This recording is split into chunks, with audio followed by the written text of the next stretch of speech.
Hello friends, welcome back to another Discovery at Home. I'm Miss Serena and I'm going to walk you through this project. Today we're going to make a watercolor resist, and what you'll need for this project is a piece of paper, a cup with some water, a paintbrush, or you can use a wet rag, wet it down and to wet down your paper, some different colored crayons, different colored markers, plastic baggie, and optional you can use some salt at the end. So we're going to start out with, I'm going to use a white crayon just because it shows the resist a little bit better.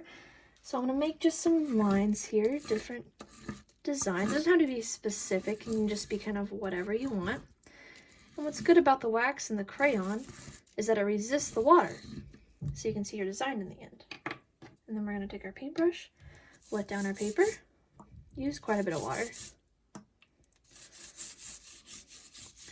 Alright, that's good. And then we're going to use our colored markers over here. Put them on our plastic baggie. Doesn't matter where you put them.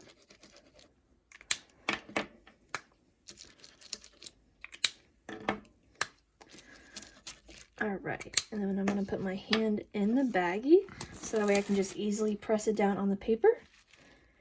And as you see, it transforms that marker into watercolor. And you can also see your design that you made. And optional, you can use some salt as well. And what's cool about the salt is that it absorbs the water, so it makes little designs in there after it dries. And that's how you do watercolor resist. To check out more cool projects, go to kansasdiscovery.org/home. Hope to see you guys soon. Bye.